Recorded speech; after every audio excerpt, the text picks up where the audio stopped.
Good evening, ladies and gentlemen. Welcome to season number 67 here at Rolling Thunder Gaming. This is race number 2. If you were watching last week, it was a little bit of a stuttery mess on the old YouTube channel. I fixed the problem. So this week will be buttery smooth as per usual. So thanks for hanging out. Let's just get right to the point here.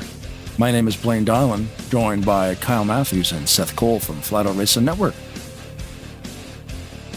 And we are absolutely looking forward to tonight's race because we've got one under our belts.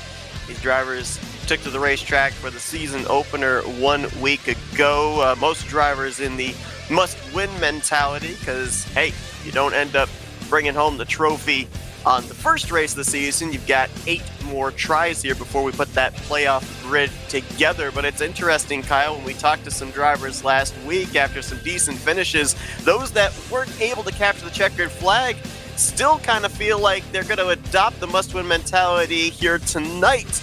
This early on in the season, we may see the same out of most drivers in the field, so we may end up running back a lot of the aggressive racing we saw in race 1 here in race number 2. Well, there's only one way to feel safe, and that's to win a race, to give yourself... This isn't a win-in-you're-in system, is it? I can't remember. It is, actually. It is. Well, there you go. I mean, win a race, you're locked into the postseason, so... Yeah, I can't really say I blame drivers for feeling like every race is a must-win until they finally get a win.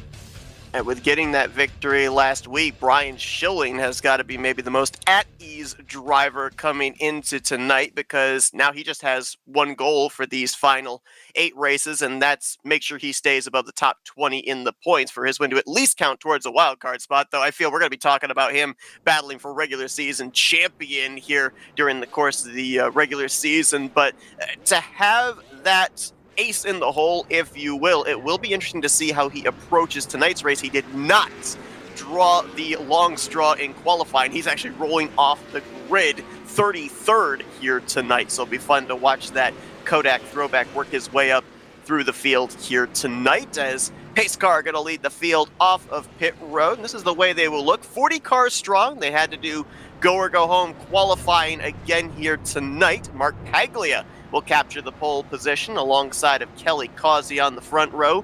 Ulysses Sandoval will start in 3rd. 4th place, we're going to kind of leapfrog, but credit Blaine Donlan, our broadcast colleague here. He actually in the random qualifying draw got 4th place here tonight. Lightning fast lap time. You're How about welcome. that?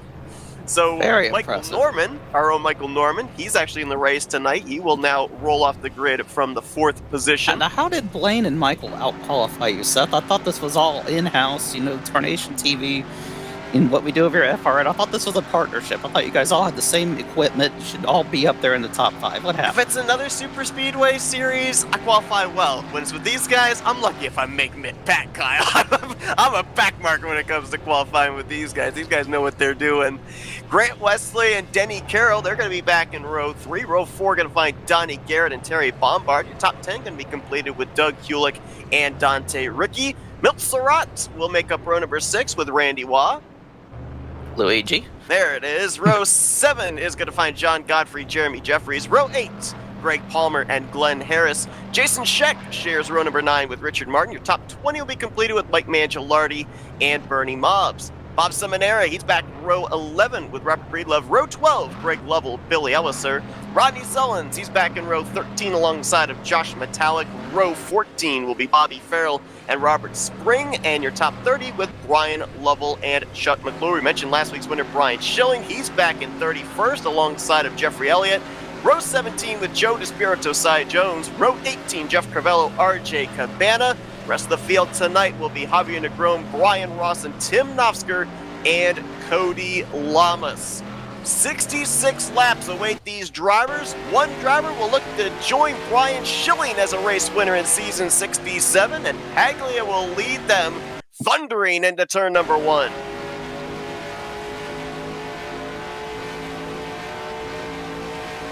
We'll also, during the course of the night, be able to see these numerous historic liveries on these race cars, as tonight is throwback night here, first time with the Men Cup 2019 machines. I already see a good number of them up here in the front of the field. 28 of Mark Paglia, who ran that scheme here the last couple of seasons. And he got a good start, goes to the Got a wreck outside. in the back. Several drivers involved there, including Brian Lovell, Tim Knopfsker. Jeff Crivello got a slight piece of it as well.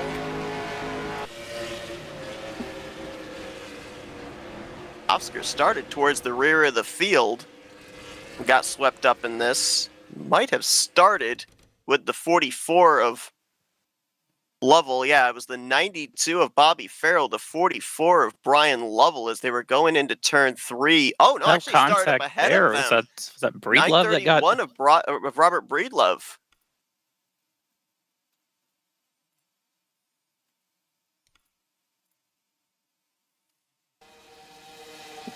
It's like maybe some checkup on the top side there. Breedlove gets into the back of Mike Mangialardi. Illister's into the back of him. And then everything else that occurred was in reaction to that. And it was Brian Lovell, the first one that actually officially goes around straight up into the outside wall. It's like your typical chain reaction deal right there. Pretty awesome save by the 931. I mean, he did smack the wall, but wow. Could have been a lot worse. Yeah. I'll tell you who else got really lucky in that exchange, and that was the 17 of Chuck McClure, because Brian Lovell, when he went up and pounded the wall, he bounced off and came right down across the nose of Chuck McClure, the defending champion of this series. On board with Chuck right now. Look at that steering wheel. Oh, yeah. Rodney Sellens is getting on the paint. Wow. You weren't kidding. You blink and you miss that move. You missed that. Well, Brian Rawson just got by that too. He may have got a slight piece of it there, but wait, that could have been a lot worse for him. Some slight contact for both Tim Knopfsker and Jeff Crivello, though I think it's going to be minimal contact. Crivello was down in the apron. The car kind of snapped up into Knopfsker as they were coming off of 4. Both went for pretty harmless spins. I think they should be okay. I'm a little worried about that front end damage on Brian Lovell, though, because he pounded the outside wall front end first, and you could see there was a bit of a buckle on the hood as he left the scene of the accident there between 3 and 4. We talked about how when these drivers past couple of seasons ran the Xfinity mod, prior to that the Aero 88 cars, a little bit more deceptive in knowing just how much damage those cars sustained. There's really no secrets when it comes to the Men Cup 2019 mod. You will visibly see the damage and be able to usually gauge whether that car is going to be up to speed or not. I think that 044 Brian Lovell is going to have a tough time here the remainder of this race.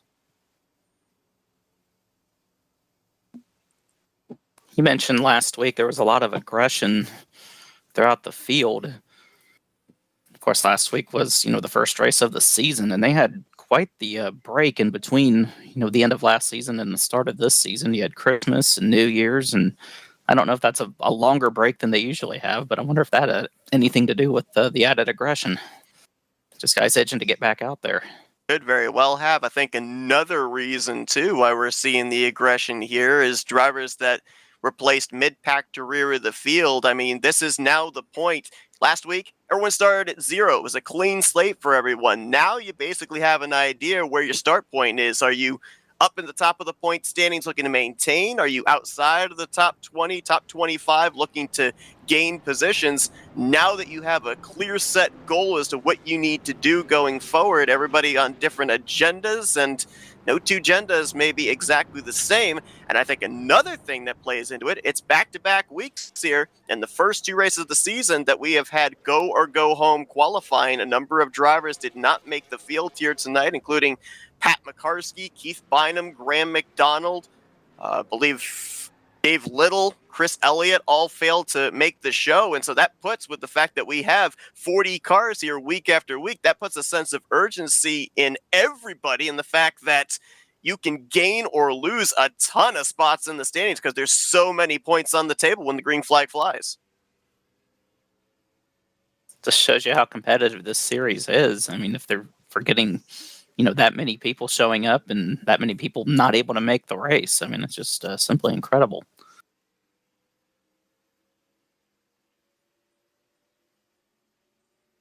We see a little bit of split strategy here. According to scoring, the top 20 drivers elected to stay out here with this quick yellow. Second half of the field elected to come down pit road, most of them for fuel only. Some of them may have elected to take on a fresh set of tires to keep themselves towards the back of the pack. A lot of drivers feel comfortable just kind of riding towards the rear of the field first half of this race, but interesting that maybe, just maybe, we are already less than 5 laps into this race, already playing the fuel strategy game, as end up seeing a number of drivers around mid-pack come to pit road at this 1 to green. So it'll be interesting to follow that as this race progresses, depending on when and if future yellows fall. One of the cars I noticed that came to pit road was last week's winner, Brian Schilling. And he started, in the back of the pack anyway, so he didn't have a whole lot to lose. Ulysses Sandoval, Grant Wesley, Jeremy Jeffries amongst those as well. Robert Breedlove, who we saw get up into the wall, have that great save. Maybe a little bit of right side TLC had to be done to that machine, but he should be good to go.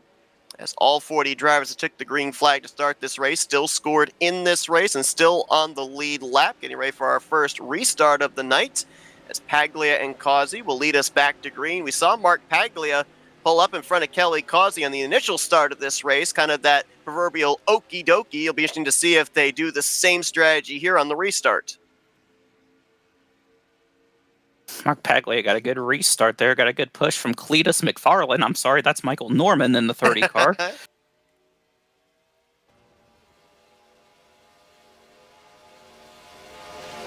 So Paglia go to the outside just like he did on the initial start. Has Kelly Causey right behind him, giving Michael the bottom line.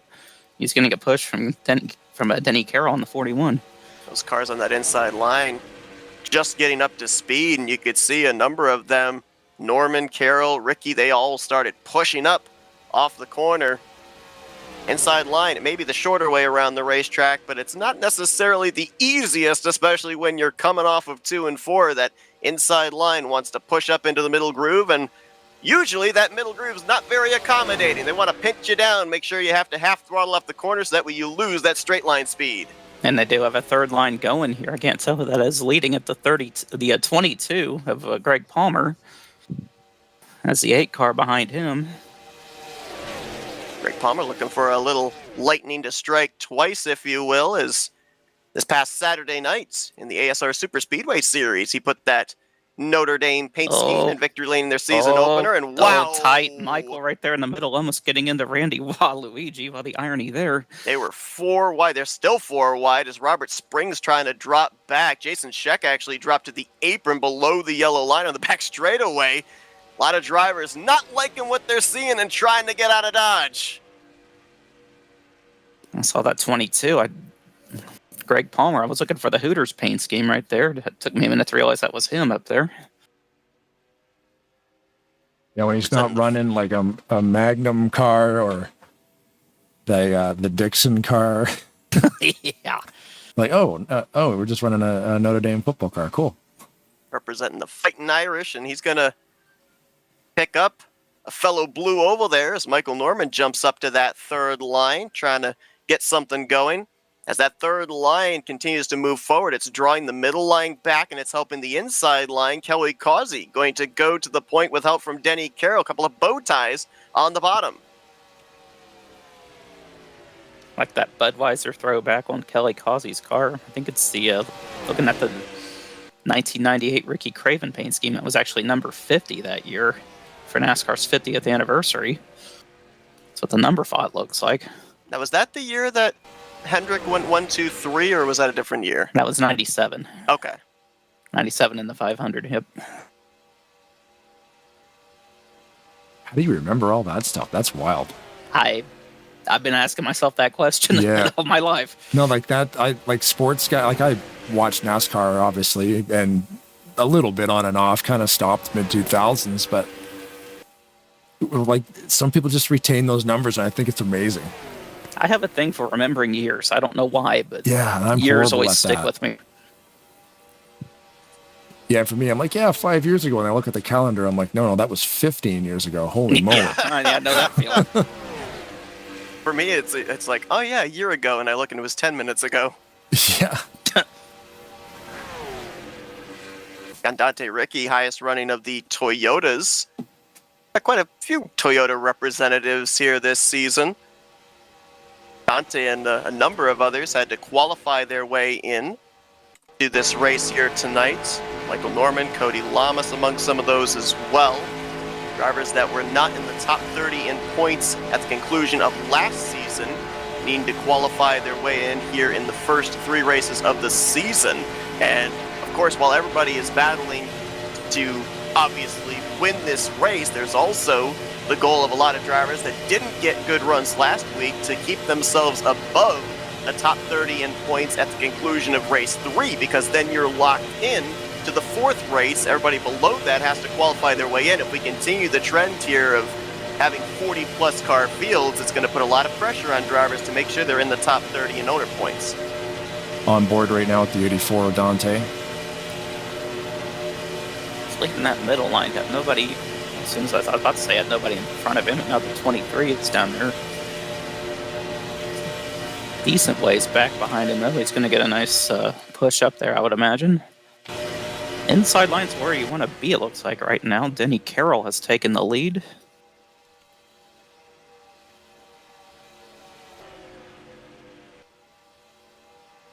Like the top 4 clear on that inside line. Back to former champion Richard Martin, Mike Mangialardi, side by side with Donnie Garrett.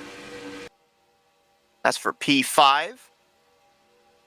You know, early on in the season, there's so many different things for these drivers to race for. We obviously talked about trying to lock yourself early into the playoffs. We've already documented trying to be in the top 30 in owner points. But how about as well, trying to put yourself in the top 32 in points by the conclusion of race 3, because that determines where you're going to get seated in the bracket challenge.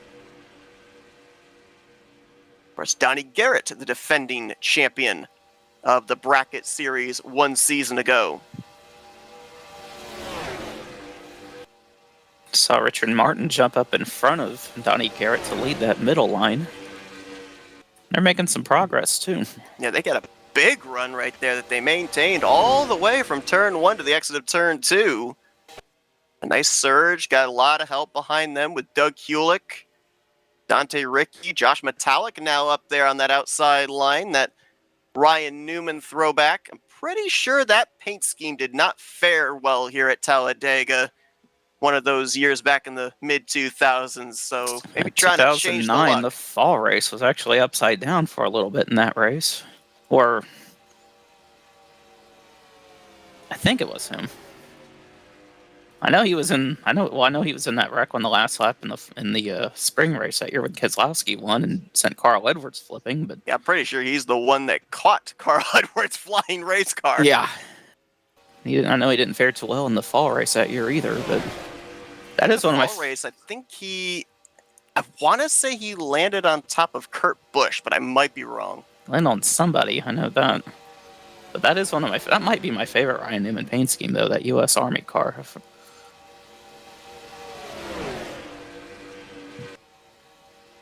Middle line continuing to move forward, a little slower than it was before, but Demar now alongside of Kelly Causey and might actually get alongside of Denny Carroll here with a good push through the tri-oval. He might snipe this lap. This is going to be really close to see who's going to lead the conclusion of lap 13. Scoring says, give it to Carroll.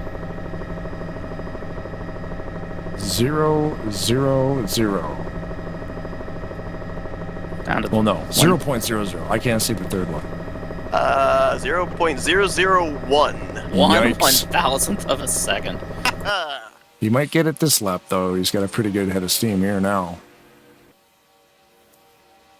A couple of a drivers little bit. Lost the pack here. One of them is the 44 Brian Lovell, involved in the earlier caution. Lot of heavy impact to the front end of his machine, so he's got that aero damage. And also the 10 of Terry Bombard has somehow lost the draft. I'm going to attribute that to the fact that Jeff Crivello's in the field, because he's told us in interviews, even told us last week, if Jeff's not in the field, Terry does well. Well, Jeff is in the field here tonight, right now running in 34th, so that's why Terry has currently lost the draft in 39th. Wow, that's Don't know how that happens, but okay. And looks like Josh Metallic is going to try to lead at the far outside line there. Got Michael right behind him, and I believe that's the 56 of Jeffrey Elliott. Now Richard Martin jumps up in front of them.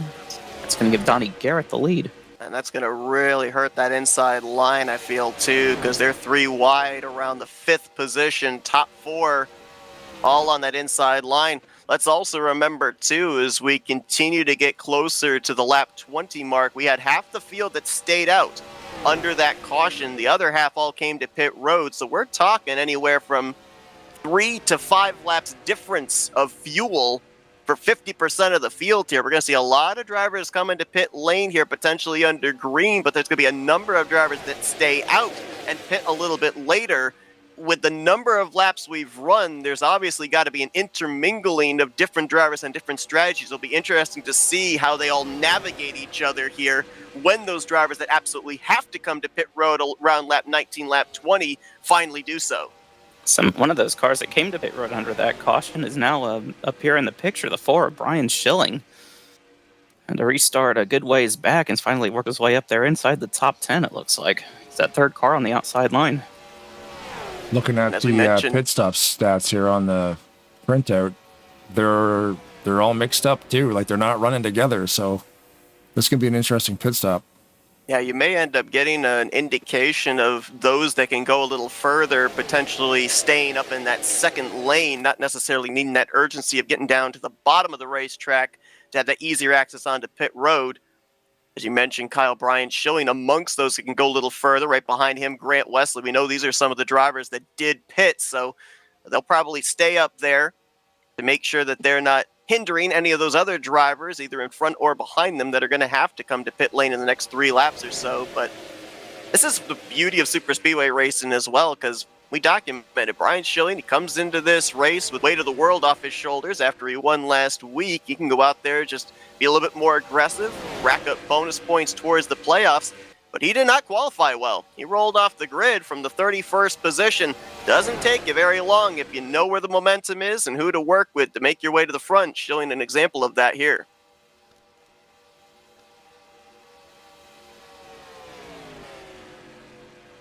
Looks like that outside line about to have a battle for the lead here. The 23, Doug Heulick, now side by side with Donnie Garrett.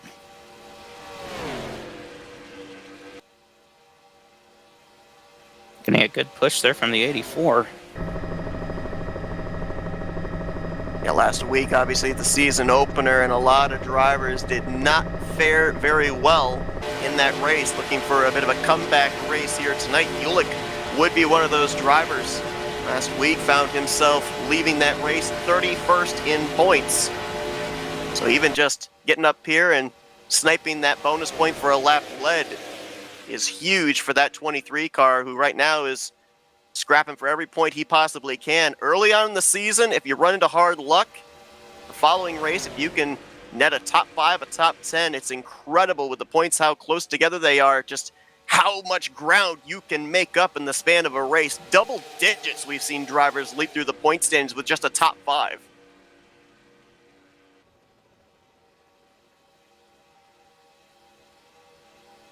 Looks like Ricky is going to lead this lap.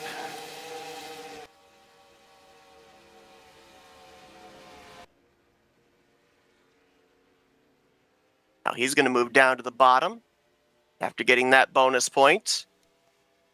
I believe he was one of the drivers that stayed out. I believe we've got some radios lighting up. Drivers going to be hitting pit lane here, so we'll be seeing those that did not pit under our only caution of the night coming to pit lane. A number of drivers will be staying out and going a few laps further.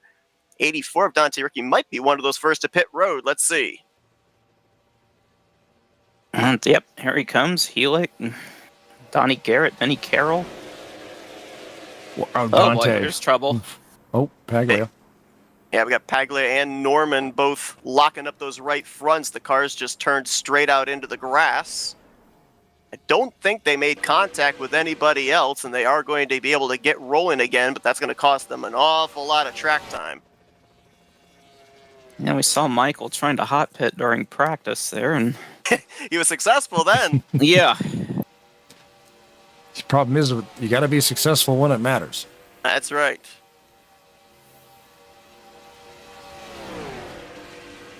So now Brian Schilling inherits the race lead over Grant Wesley and Joe DeSpirito. We'll have to see just how much longer these drivers will go. Oh, actually, we got some more coming to pit lane here, including DeSpirito from third. We got a spinner. Wait, that Trent drift. Harris, Tokyo drifted it.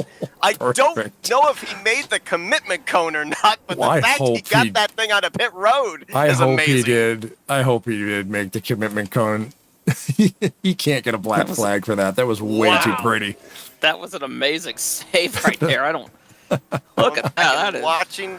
That was awesome. He made the cone. How in the world did he do that? Let's back it up. That has got to be one of the coolest road entries I've seen.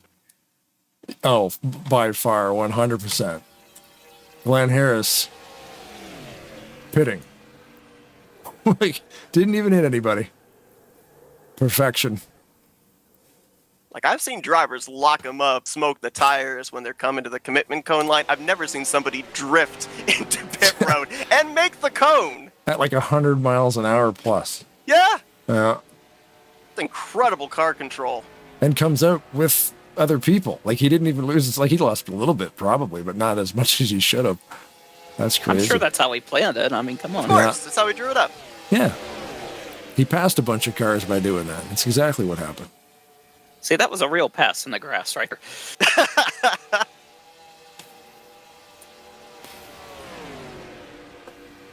Those cars that are up to speed here, currently leading this race, having to kind of slice and dice their way through traffic. And now they're all coming to pit road here, being led by Brian Schilling. Oh, Jeremy Jeffries, big lockup, makes some contact with Javier Negron coming to the commitment line. I don't know if that's going to shoot the 40 over the 55-mile-per-hour pit road speed limit or not. He had one of those early stalls toward pit road entry there. I'll have to find out about that, but looks like for the most part, that group all got onto pit road safely.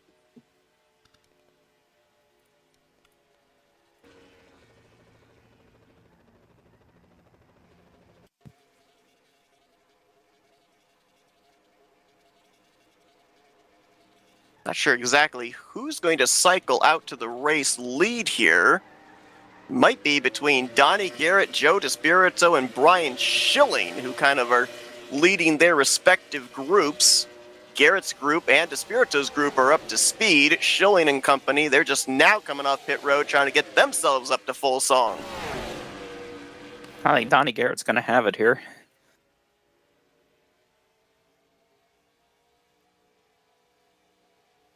Very cool with that early caution, how it broke up the pit strategies. Now we're going to have a little bit of a mixture here.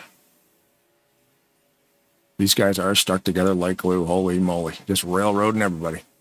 Now what's going to make it even more interesting is there one group that can make it the rest of the way on one less pit stop than everybody else now? I don't think so.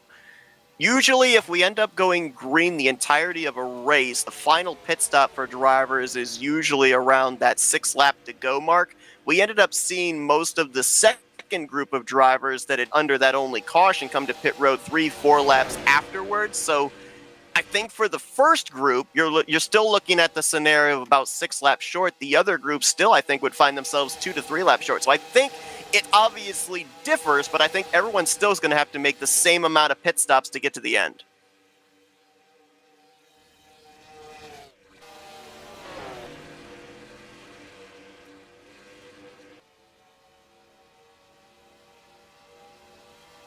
And it looks like, according to scoring, with everything we saw take place there, cars in the grass, drifting onto pit road, little contact here, little contact there, all 40 cars made it to pit road. All 40 cars got it down to 55. No black flags on this cycle.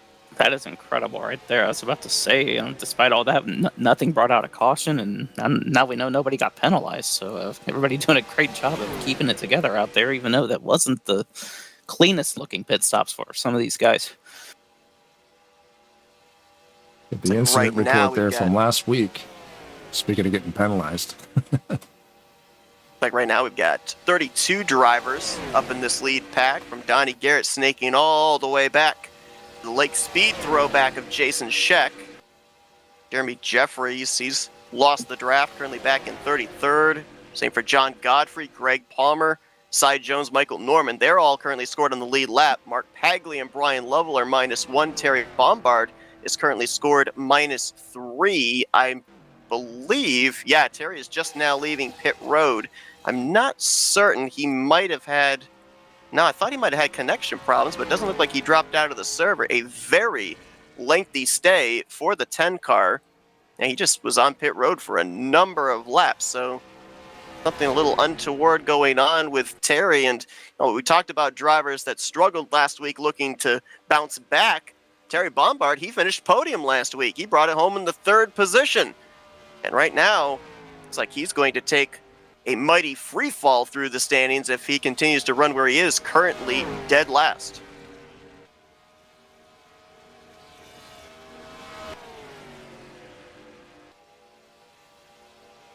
A lot of this group is single file, but they are starting to get a second line going there. Couldn't tell who's leading that line, but Rodney Sollins. The Dale Earnhardt Bass Pro Shops throwback there.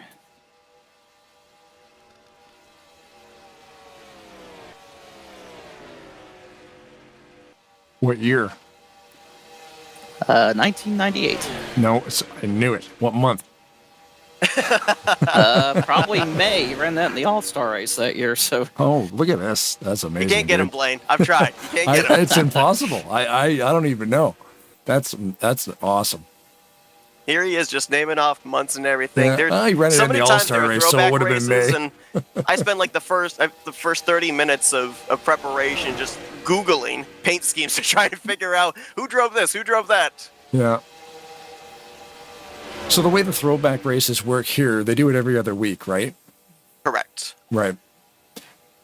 And they're based on real drivers? Like real-life NASCAR drivers? So, yeah. Or do they throw back to a paint scheme maybe they ran in season 52 at RTG? I don't know if there's any drivers that actually throw back to personal paint schemes or not. Or throw back to, running David Cannon, Bob Dixon, like you could throw back to those guys. Yep. Change the number up.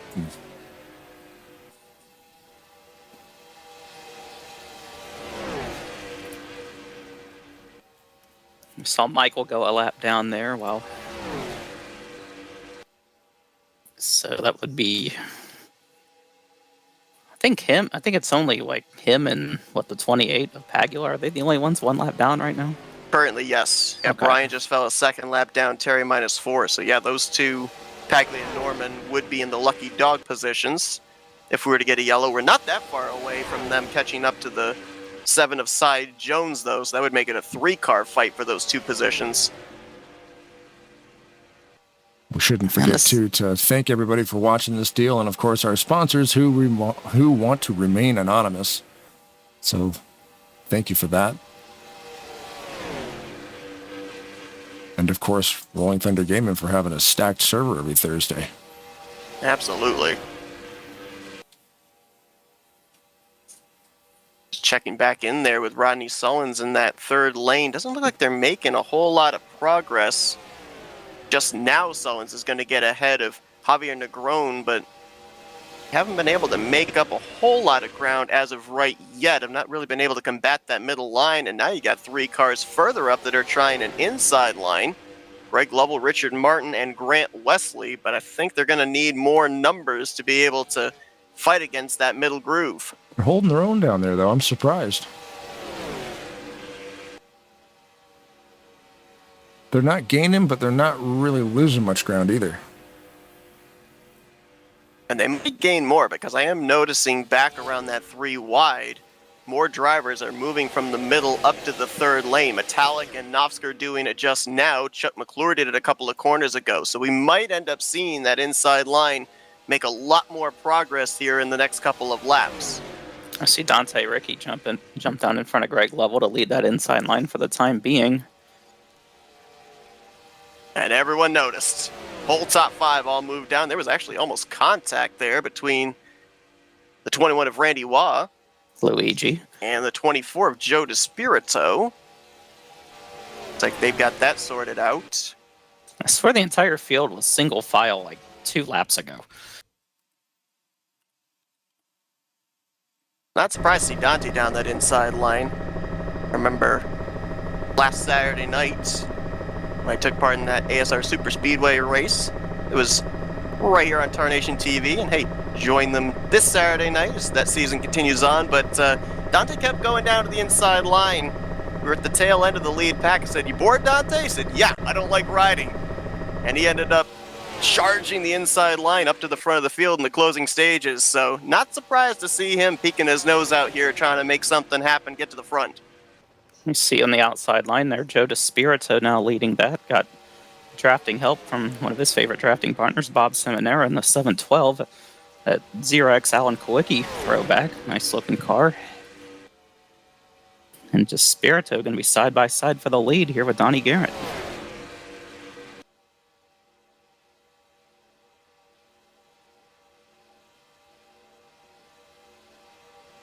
Spirito last week, just outside of the top 10 in the finishing results. 11th in the standings coming into tonight. Seminara 15th.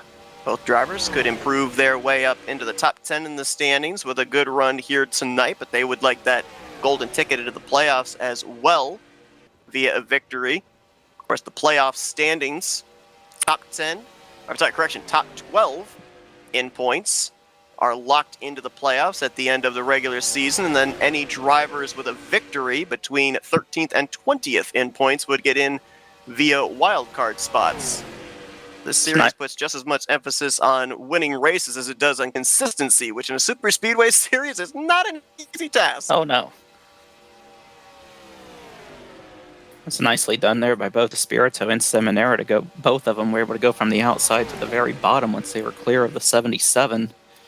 That leaves Ulysses Sandoval to lead that outside line now with Josh Metallic right behind him. It seems like it literally just happened. These drivers, a lot of them, getting ready for the second cycle of green flag pit stops here within the next 5 laps.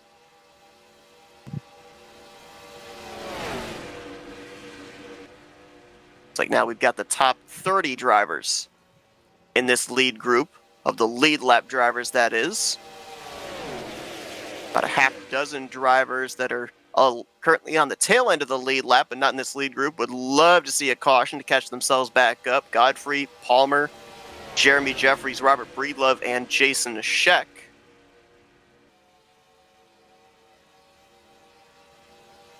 Ooh. Sure, that might have been a little server warp there. I don't know if the broadcast caught that or not, too. That's something that'll get your heart pumping real quick. Yeah, I've noticed it's been doing that a little bit over the last few laps. I never thought that's the worst that it's been, though. Definitely made me nervous at first.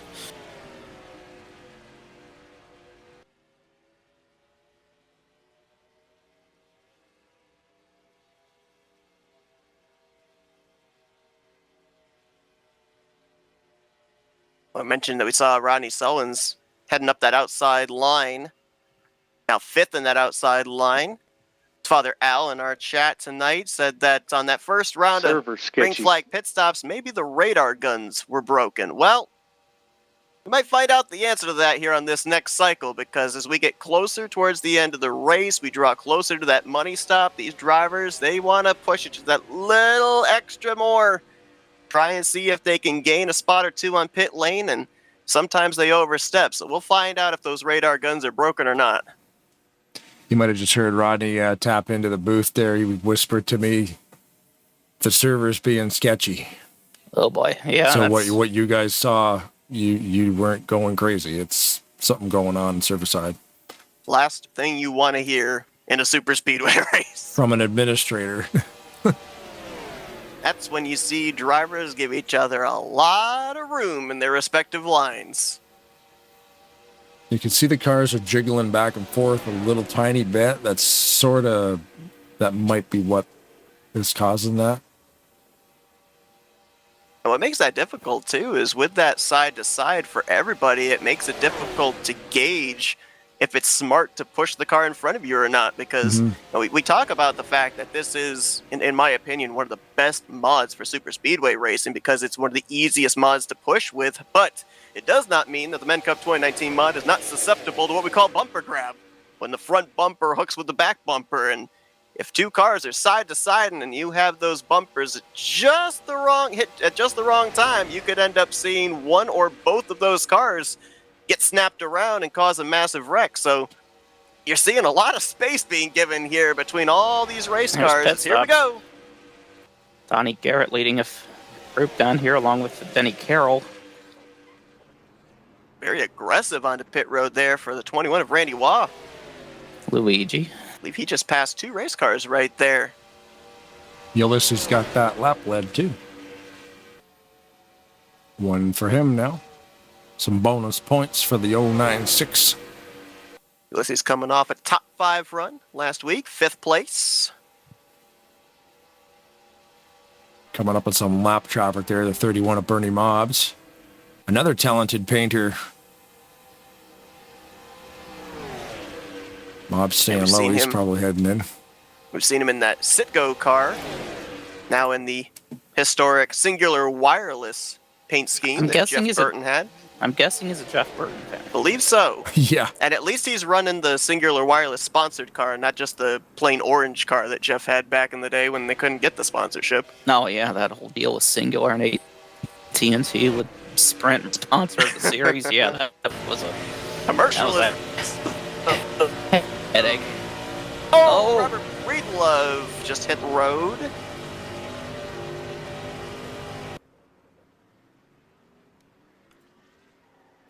Like he was able to keep it going as Josh Metallic has the daunting task of leading the field through drivers that had just left pit road. Goes to the inside of that Terry Labonte throwback of Robert Spring and to the outside of the Petty throwback of Bobby Farrell. Terry Labonte throwback, my favorite throwbacks in the field here.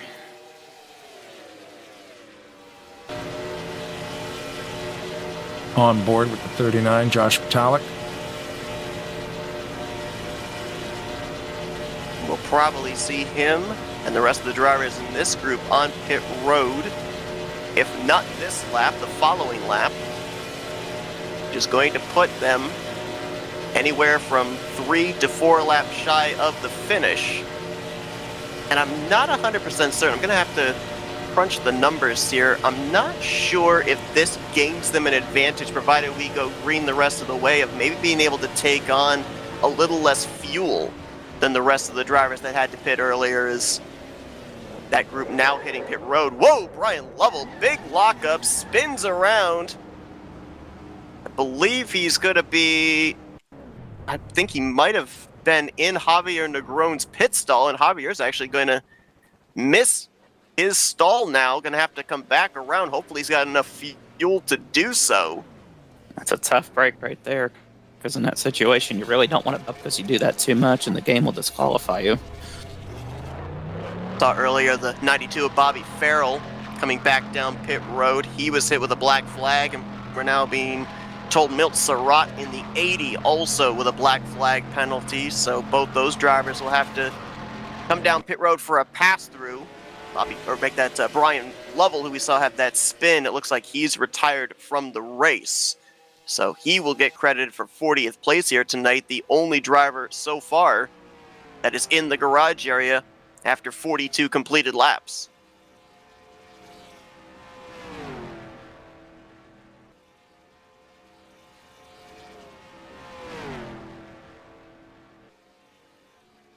Last season, we saw Denny Carroll get his first career win here in the Talladega Challenge Series. Made his way into the playoffs, fought in the finals of the Bracket Challenge as well. And now, trying to lead this up-to-speed group around the top side and get himself to the front. Gonna challenge Josh Metallic on that outside line here as they come around to complete lap 43. Just barely edged out. Denny Carroll did Metallic, but the momentum is on that outside line.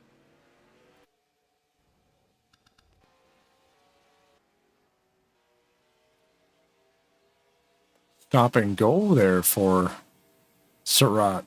I thought it would have been a drive-through. We're also seeing the 4 Brian Schilling coming off of pit road here. Did he get a penalty? No, he scored as the race leader last time by. Oh, says, yeah. So. That's what I thought. He's being billed right now as the lead. Well, like you said, last time by as the leader. Won't be now. So this is interesting because, again, like we said, when you've got that victory early on in the season, it gives you the whole rest of the regular season the opportunity to maybe experiment. And it looks like Brian may have saved a lot of fuel during that last run to go as far as he did. Now, it looks like he still would be short of making it to the finish by about 2 laps, but he saved 2 laps on that run. So if he can do that again here, if we stay green the rest of the way, Schilling could be the only one in this field that could make it the rest of the way from this point. If there's anybody that can save fuel in this field, it's Brian Schilling. We've Darn seen right. it So you're multiple thinking times in the past. If he can replicate what he saved on that cycle, he might be able to make it to the end without having to pit again. He went 2 laps further than everybody else that was on the same number as him. Everybody was about 2 to 3 laps short of fuel of the group he was in. So he would be just maybe barely on the number to make it the rest of the way. He'll probably be on fumes when he crosses the start-finish line, but hey, if you're already locked into the playoffs, why not try it? The benefits of winning the first race of the season. Imagine that you're doing that kind of experiment and maybe he pulls it off and, why not? That's a story and a half right there if he can make that happen. Right now, Schilling is running the bottom of the racetrack. He's letting a couple of cars in front of him, so he's in the draft, which is exactly what he needs to do. Can't lose the draft. He needs the draft to help him with his fuel saving. He's got Sheck behind him, but Sheck's changing lanes. I was riding on board with him there for this past half lap, looking to see if maybe he clutches going into the corner. Might be half throttling it, but he's not fully throwing in the clutch to save. You see Javier Negron on the top side there, yielding to the pack, the lead pack. And Javier losing the draft because he had to come back around to his pit stall. He had Brian Lovell spun around in his pit stall when he was on pit lane, so had to make that extra journey around this 2.66 mile super speedway before he could come to the attention of his crew. List of drivers that are clamoring for a yellow flag is continually increasing as Jason Sheck, now Javier Negron, have fallen off the lead lap. We've got about, I believe with Javier, 7 drivers now a lap down, fighting for those 2 available lucky dog positions.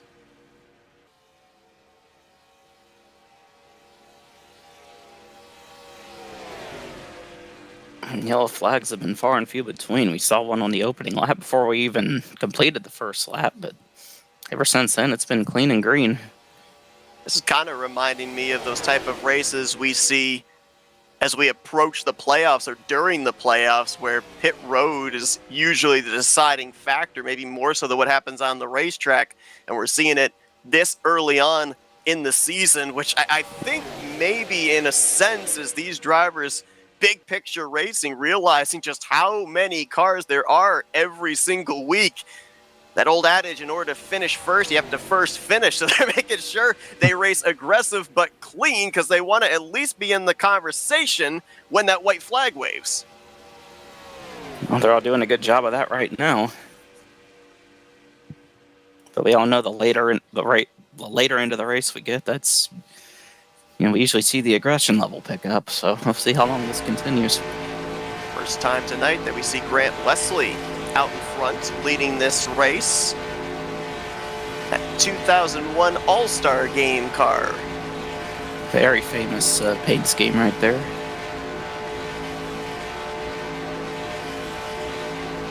It was funny, we were actually watching these drivers in practice And the roles were historically reversed. Grant was getting pushed by the Michael Waltrip throwback of Jeremy Jeffries. Of course, in 2001, you're talking about the historic meaning behind that paint scheme there. It was the scheme that Michael Waltrip was pushed to the win by when DEI finished 1-2 in that Daytona race. In the Daytona 500, then the roles were reversed in July when Dale Jr. ran this paint scheme. This Jr. drove to an emotional victory in that race, and Michael Waltrip, his teammate, finished second in that race. So had that emotional embrace in the infield grass, one of those moments that just kind of stick in the memory. Hey, a couple of drivers that have started to appear up here towards the front as these pit stops have occurred. We mentioned about Bernie Mobbs. He was kind of riding tail end of the lead pack most of this race. Now he's making a charge to the front just in the latter half of the top 10 and making the pass on the 889 National Guard Chevy of RJ Cabana. So, we've seen a number of drivers run into some issues on pit road. Those have been able to execute perfectly, are reaping the benefits, and now up here in the conversation as the pay window begins to open. Somebody else up here in the conversation I've noticed, the 30 has found the 48. Oh, yeah. Look at that. Cody Lamas right now scored in 12th. Michael told us that he had 2 goals tonight. One, execute hot pitting correctly. So an X in that box. No check mark for that. But he said if he found Cody, he was going to force him to not ride at the back. He was going to push him to the front. So here you go. Funny how things work out on a super speedway. You're just talking about RJ Cabana. He's not leading that inside line. Goes to the inside of Seminara. Well, he was leading the inside line. 21. Oh, my gosh! How did Seminara save that? Oh, man. Side-to-side contact between Cabana and Seminara in the center of the corner. The 712 jostled and somehow did not spin out. Near calamity would have occurred right there had we had a wreck this far up at the front of the field. It was a great job by Seminara. Great job by everybody behind him to not overreact to what was happening there and cause a big chain reaction crash as well. And Brian Schilling back there is saying, no, don't wreck. Please don't wreck.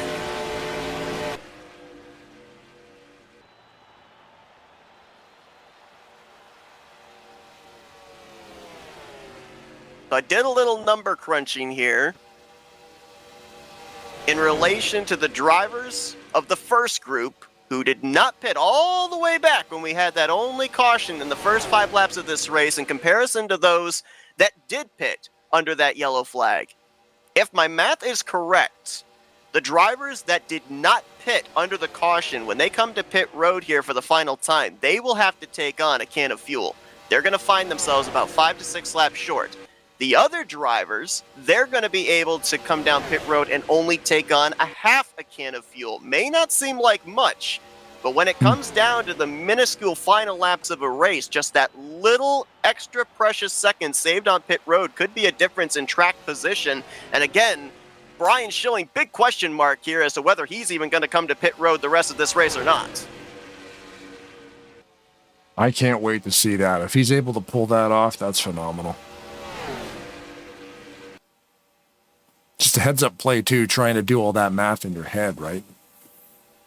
Look at the Spirito and Seminara jump to the bottom, had a run for the lead for a brief second, but Wesley jumped down in front of them, but they do get by Ulysses on the outside there. And Michael has pushed Cody all the way up there into the top, right outside the top 5, it looks like. See Cody right there behind Ulysses, the second car on the outside line.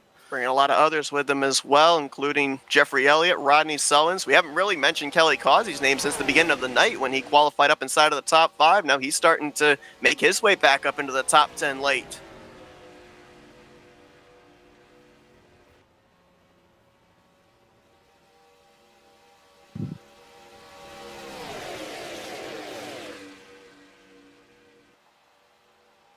As of right now, Donnie Garrett would hold the bonus point for most laps led. 13 circuits out in front, but Grant Wesley currently showing the way. This time by, he'll be the second driver to reach double digits, and he potentially could bypass Garrett for that Pit bonus stops. point. As here we go, drivers on pit lane is whoa, Randy. way out in the grass. Oh, and he's going to loop on pit road in front of traffic. Fortunately, he got it pointed back in the right direction, but I don't think he got that thing woed up. And imagine he's got a lot of front end damage from that hit too. That was a pretty good hit there.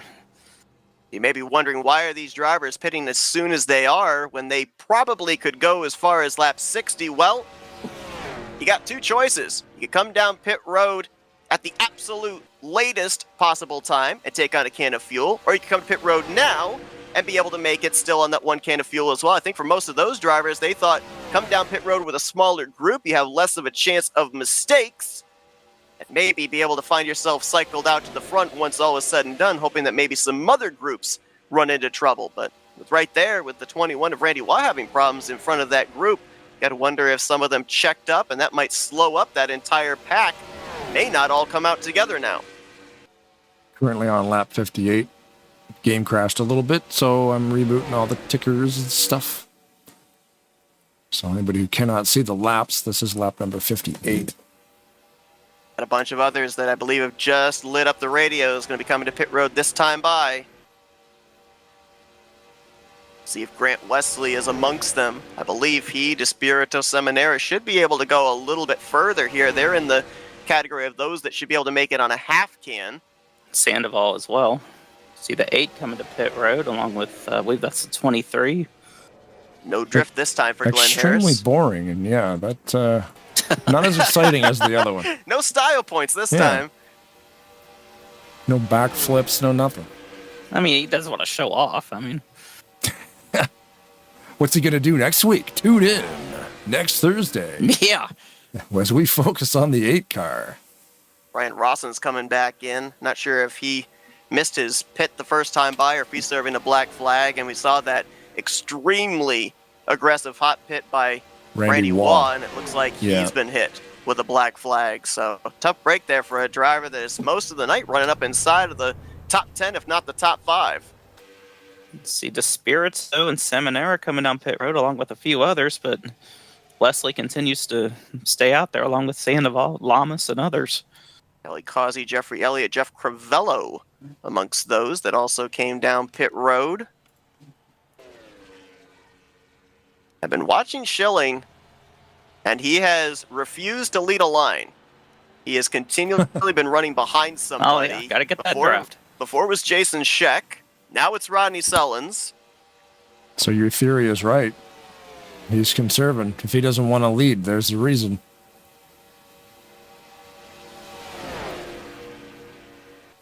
He's able to sit back there with like 90% throttle and just let these guys pull him. It's too bad we don't have a throttle telemetry that we could see live, because that would be cool to watch. You can, if you are driving, you can see that in your own replay, but you can't see the other drivers, unfortunately. Well, they do that on purpose too, because you could end up having a crew chief or a spotter who could be looking in and getting that information and relaying that to their driver. It ends up giving a sense of mystery, I guess you could say, from the rest of the field. So here we are coming up to lap number 62. This is around the time when most of these drivers are going to have to come to pit road. They could probably go another 2 to 3 laps further, but they are absolutely going to have to pit. Oh, looks like they're Schilling's pitting. Schilling's coming in with them.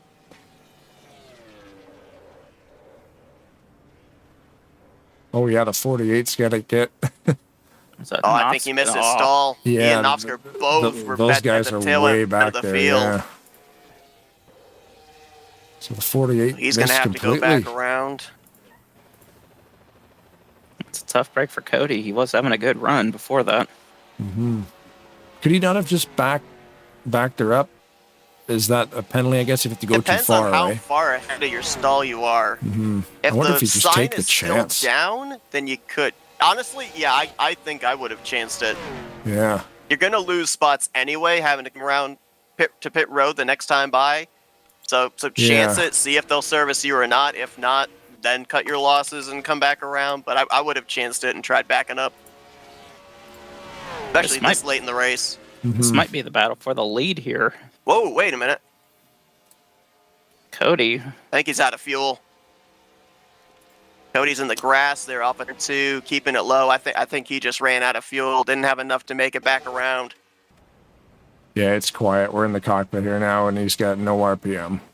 Keeping it low so that way the racing server does not pick that up as the car off and throw a yellow here. Yeah, he's back in his pits now. He got the tow.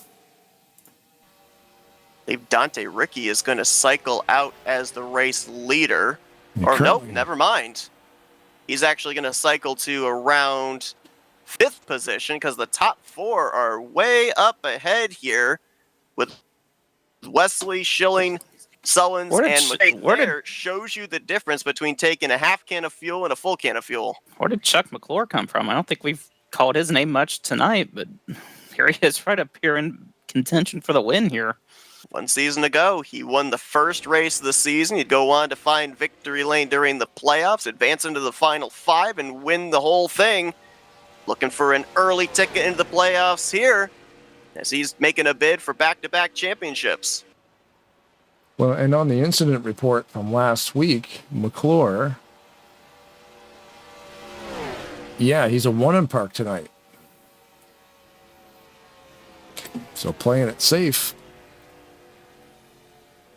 He was I guess they deemed him the cause of a race-ending caution in last week's race number 1. But here he is in 4th. And would be involved in that. He ended up coming into night 23rd in points, so even a 4th place run, if he stays right where he is, he's going to make leap the point standings, maybe up even into the 12.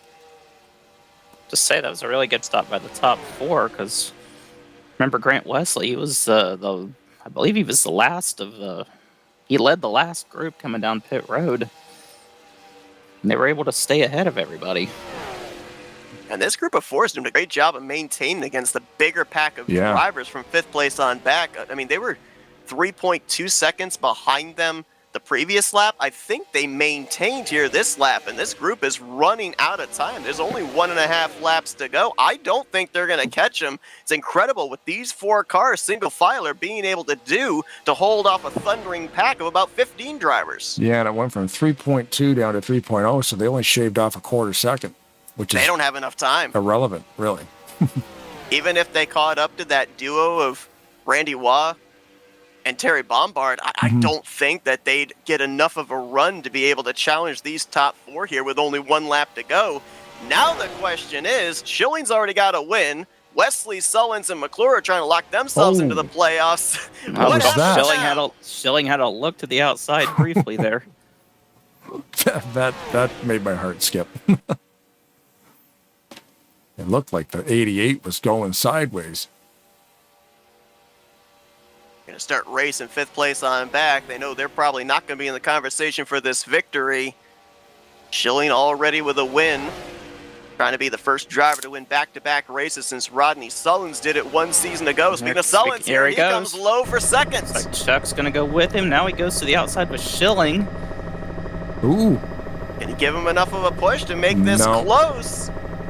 Wesley going to try and crowd him up. They nearly make contact, and Grant Wesley going to lock himself into the playoffs with his first win of the season, just edging out Brian Schilling.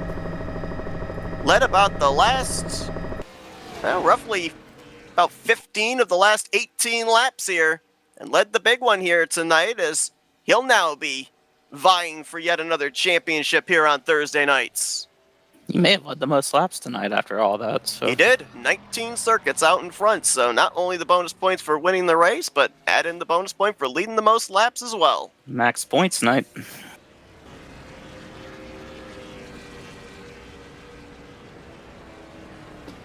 The 88 of Grant Wesley, your race winner. Season 67, race number 2. Brian Schilling's going to be going into race 3 with an incredible average finish in these first 2 races, a win and a 2nd place. Rodney Sullen's going to complete out the podium here tonight.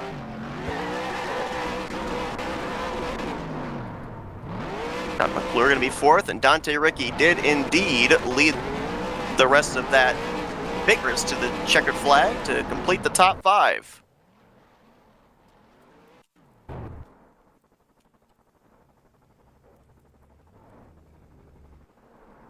Oh, look at that, reenacting the 2001 Pepsi. They're going to get out of each other's cars and hug.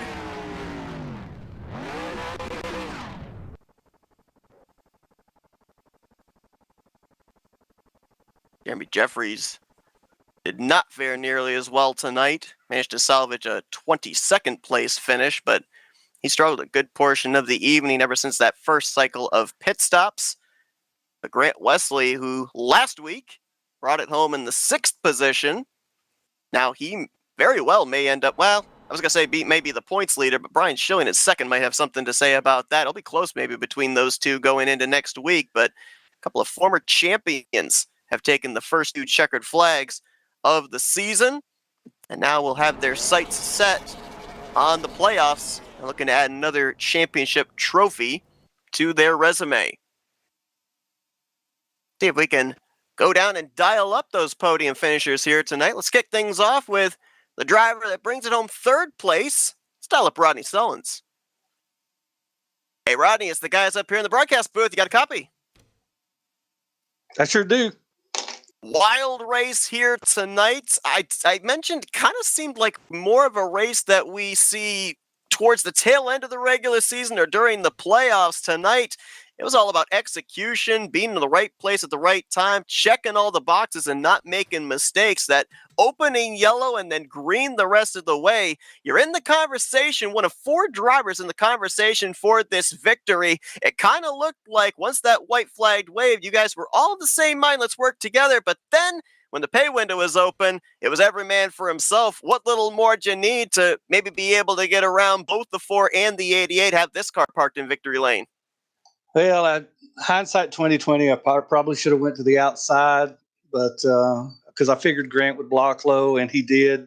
Chuck went with me, and then he went back up with Brian. Those guys are teammates. I kind of expected it. I really didn't know what Chuck was going to do there since Brian had won already. So I took a shot, thought maybe if I could get in front of Brian, squeeze in front of him, then maybe I could pull back up and get around the 88, but Grant pulled the lock, and then I was honestly okay pushing that 88 paint scheme to victory lane at Talladega, to be honest with you.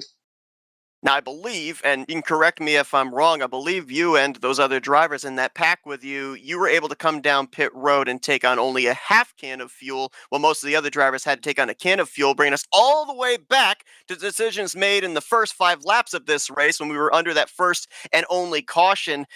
When you guys make calls like that, is it in relation to expecting what could possibly happen later on in the race, or is it just kind of a, let's throw this strategy at the wall and see if it sticks, and if it works out, great?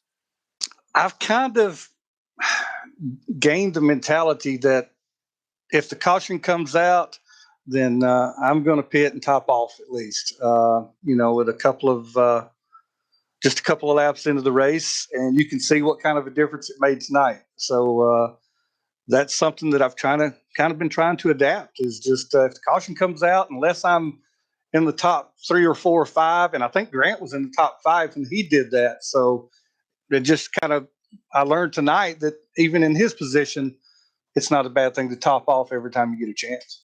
We saw that the server was having some issues early on in the race. How uncomfortable did that make people while that was going on? I was on the outside line when that started happening. And I was extremely uncomfortable. I know everybody was. We were kind of talking about giving extra room and stuff till it settled down. Thank goodness it did, because it's hard to race when it's doing that. It was only doing it in the corners, at least that's what I was seeing.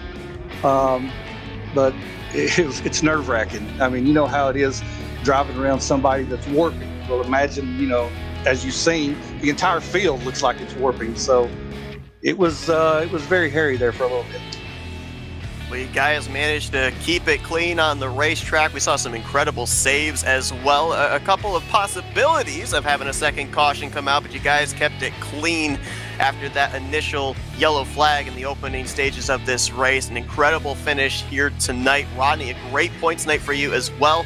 You came off of a 12th place finish last week. This will pole vault you up into the top 10, maybe even to the top 5 here as you look to keep the consistent season going here. Congratulations on a great run tonight. Before we let you go, the floor is yours for thank you, sponsors, and shout-outs.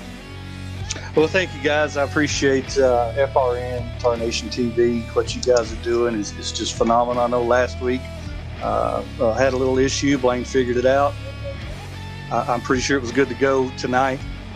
Thank you, guys. The job y'all are doing is great. Thank you, Blaine, for figuring that out. RTG, obviously, is one of the greatest places to race. Prime and Jeremy and Sheck and Josh and the owners here. I'm sure I'm forgetting somebody. My guys here, Josh and Tim, the admins here for a Thursday night, still allowed me to hang around. Thank those guys. Congrats, Grant. Brian Schilling, good job. But congrats, Grant, on your win. My RPM teammates, thank all of those guys. Black Rifle Coffee, Havana Brisa, and I real quick to say I hope you guys are enjoying these throwbacks. I had fun painting them, but I'm really enjoying doing the throwbacks thing that we're doing. My dad, Eric and Kevin, if you guys are watching, appreciate you.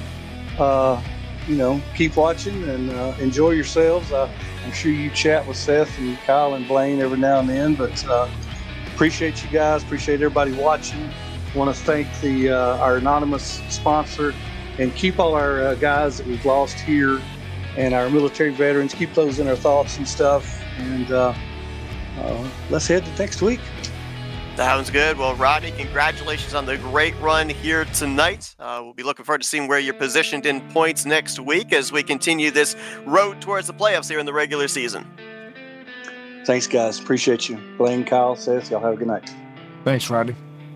You too.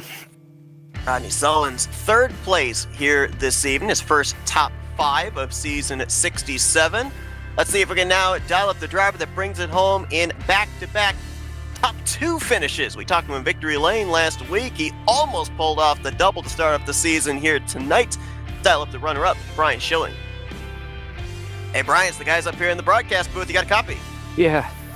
Man, I'll tell you what, we talked to you last week after you got that victory, locked yourself into the playoffs, asked you just how much of a weight off your shoulders it was. I think we kind of got an idea here tonight when we saw how aggressive you were here, not only in the closing stage of this race, but I want to dial back to something we were looking at around 2/3 of the way through this race. We saw you stretch the fuel about 2 laps further than most everybody else that you were on the same number with back in the very early stages of this race. And it looked like maybe you were toying with the strategy of saving that extra lap or 2 on the final run to maybe make it on fumes. Was that in the back of your mind, or was that not a possibility once you looked at the numbers after that next to last pit stop? I was trying, but yeah, by the time we got to that point, I knew I was still like 3 laps short, so like, well, I'll just hit the reset and just pit with the guys on the last stop and see where the cards fell. Well, we saw you make a big move there on Grant coming out of turn 2. Almost a little contact between the two of you that could have had some catastrophic results, but when you have that victory, now you're looking for those bonus points, you're looking for the consistency to win the regular season championship and everything. Just how far were you willing to push it there to try and see if you could start out season 67 back-to-back wins? Tonight, to be honest, not very hard. I'm like way under 100% tonight, so I was just going to be happy with the top 15, but I got into Grant a little bit in 1 and 2 trying to push them because we had that pack behind us just bearing down. I knew if I made any kind of move, even anything until 1 lap to go, they would have just ate us alive. Now, I'm not trying to put the commentator curse on you or anything, but I remember a couple of seasons ago, we ended up having a very exciting story where we did the Brian Schilling top 5 watch. You ended up finishing in the top 5 in every single regular season race. Is it too soon to start that watch here? I mean, you got a 1.5 average finish to start the season. No, I hope not, because that turned out to be like one of the worst playoffs I was ever in. Well, Brian, a great run for you here tonight to follow up your victory last week. Congratulations on doing a great job here this evening. Obviously going to be maintaining the points lead going into next week. And before we let you go, floor is yours for thank you, sponsors, and shout-outs. All right, well, thank you to you guys for putting this on. It'll be fun to go back and watch. Thank you for the sponsor that makes this happen. Big thank you to the troops. Thank you, admins, Josh, Tim, Rodney, Jeremy, Jason, oh my gosh, drawing a blank, Jeff, Ron, I know there's more, I'm sorry, I'm Sean Prime, of course, my mind's just fried, and congrats to Grant, good win tonight, me and him were around each other, a good chunk of the race. Always draft well with Grant, so good win. Well, Brian, we appreciate taking the time to talk with us. Congratulations on the great run tonight. Hope you're feeling better in preparation for next week. All right, thanks, guys. Brian Schilling second place here tonight, and oh boy, if that's how well he does when he's not feeling well, look out field when he's back at 100%. That's a scary thought right there. Yeah. Oh boy. Another guy that the field always has to be worried about every single week is parked down in Victory Lane. Let's see if we can dial up tonight's race winner, Grant Wesley. Hey, Grant, the guy's up here in the broadcast booth. You got a copy? Yeah, I got a copy. Man, I'll tell you what, great start to the season for you. 6th place last week. You bring it home with the victory here tonight. Looked like a lot of drivers with varying strategies on fuel, but you were able to lead. It looks like the last 16, 17 laps of that race had him where you wanted him in the rearview mirror. You had Brian Schilling behind you, though, who really didn't have a whole lot to lose because he's already locked into the playoffs after last week. So how nerve-wracking was that final lap in trying to keep him off your back bumper? Oh, my palms were sweating there at the end. My eyes were on that relative, and I seen that second pack was about 2.5 seconds back there at the white. I knew that was just the right distance that I could pretty well count on those guys sticking with me at least until the last corner. And then me and Schilling had a little bumper hook going into one, and man, I saved that thing. I have no idea how. And I was just watching that mirror coming off before. I seen Rodney looking low, and I knew with Schilling being in the middle lane, Rodney was going to be trapped down there on the bottom, and I could, keep him behind me, and he'd push me. And thanks to Rodney, I'm pushing me to the win there.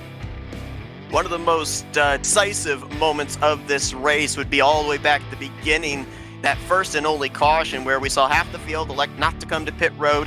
A bunch of drivers came down pit road and topped off on the fuel tank, you amongst them. When we got towards the end of this race, it looked like those of you that elected to come down pit road there at the 1 to green were able to come down pit road and only take on a half a can of fuel. However, you were the lead car for a good portion of that run leading up to the final pit stop. How close was it for you to maybe not be able to take on that half can and maybe have to take on a full can of fuel since you were creating the draft for everybody else? Actually, coming down for that last stop, I could have went one more lap, but I pretty well wanted to pit as soon as I could. And also, I knew that there was a handful of cars that was on that same pit sequence as I was. I didn't know exactly who all was on that, but I had an idea there. And so that final pit stop was right on the mark. And but no, I still had one lap to the green. Yeah, early in the race, I was running 4th actually whenever I pitted, and that was like lap 2.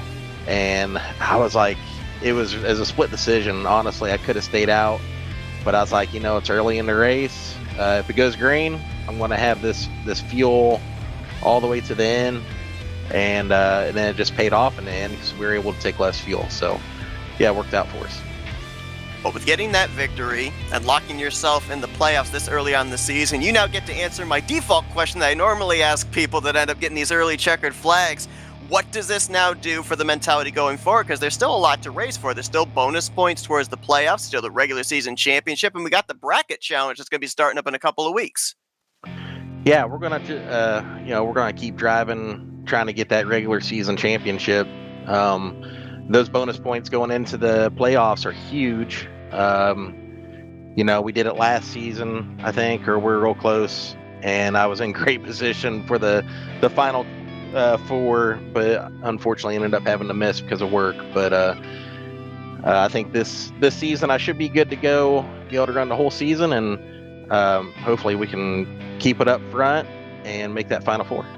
Well, we saw you out front in that Dale Jr. throwback, channeling a little E there to keep them in your rearview mirror on that final lap to pick up the victory here tonight. Congratulations on your victory, Grant. Before we let you get back to your celebrating note, the floor is yours for Victory Lane. Thank you, sponsors and shoutouts. Yeah, I had a little shades of Dale Jr. and Michael Waltrip there in the Pepsi 400 win in July of 2001. Jeremy Jeffries is driving, obviously, Michael Waltrip's throwback, and I thought that was pretty cool that him and I got to do the donuts in the grass and kind of remake that a little bit. That was a lot of fun. But I want to thank the owner here, Sean Prime, and Jeremy Jeffries, Josh Metallic, and Jason Scheck. Those guys, I just appreciate everything they do. They put in a lot of work here, along with all the admins. But keeping the lights on for us. I'd like to thank the admins here on Thursday, Josh, Tim, and Rodney. FRN, Tarnation TV, thanks to you guys for doing what you do. Kyle, Seth, Blaine, you guys are awesome. My teammates with XFM, my friends and family for watching, and my girlfriend Brittany. Yeah, we saw that incredible moment with you and Jeremy kind of reliving that there in the infield. I do have to ask for my own personal sake, did you and Jeremy hug your monitors, physically hug your monitors? I was hugging mine. Okay, there you go. Hopefully he did his as well. You got to commit to the bet. Well, Grant, congratulations on the victory here tonight. Best of luck here the rest of this regular season, as now you know you're locked in to run for another championship. Maybe we talk to you next week as well. We'll see. All right, let's do it. Grant Wesley brings it home P1 here tonight in the second race of the season, joining Brian Schilling as a winner here in season 67. And I mentioned it, guys, that this race seemed to look very much like the type of races we're used to seeing towards the end of a regular season or during the playoffs, where drivers are kind of in that mentality that there's so much more to lose if we make a mistake. If we're seeing this kind of racing in the early going of the season, does this maybe set the tone of what we can expect to see every single week leading up to the postseason? I can't imagine it being this clean all season. I mean, it's nice to see, but I would imagine the closer we get to the playoffs and you have drivers that they're going to start feeling that pressure of, I need to win a race, I need to get into the playoffs. I think we're going to see more aggression the later we get into the regular season. Of course, as well, Brian and Grant, two former champions. We saw a couple of drivers last season kind of be the underdog story. Saw Denny Carroll pick up his first victory. A couple of drivers make some appearances inside of the playoffs for either the first time or the first time in quite a while. With it being early on in the season, how long do you think we maybe wait before we see a Cinderella story? Or do you think we're going to see more and more of these former champions or drivers that we're used to seeing in victory lane continue to kind of put the pressure on them and snipe these victories as well? And that's really hard to say right there, given the unpredictability that we get with super speedway racing. I mean, one week it's, all the veterans and the former champions up front, and, the very next week we can have 2 or 3 guys battling it out for their first ever win. So, who knows? It's going to be fun to see. Yeah, I'm kind of looking right now. I mean, shout out to Jeremy Jeffries, always gets the point standings updated for us before we go off the air. Obviously, Schilling with back-to-back top 2 finishes. He's the points leader, but only by 5 points over tonight's winner, Grant Wesley. But some other names that are kind of hovering up there, including RJ Cabana, 3rd in points. Sullins with the podium tonight, 4th. Denny Carroll's up there in 5th. You've got Martin, Seminara, Causey, Jeffrey, Sandoval. So they're all looming there. Could be talking to one of those drivers as the 3rd winner of the season next week. We'll have to find out. who's going to take the next checkered flag here of season 67 of the Talladega Challenge Series next week. We appreciate y'all joining us here tonight. Congratulations to Grant Wesley as he picks up his first victory here of the season, locking himself into the playoffs. We'll see you guys next Thursday night, 9 p.m. Eastern Standard Time, as we continue on the season here. For Blaine Donlin, Kyle Matthews, I'm Seth Cole. We appreciate you joining us here tonight for our coverage of the Rolling Thunder Gaming Talladega Challenge Series on Tarnation TV and the Flatout Racing Network.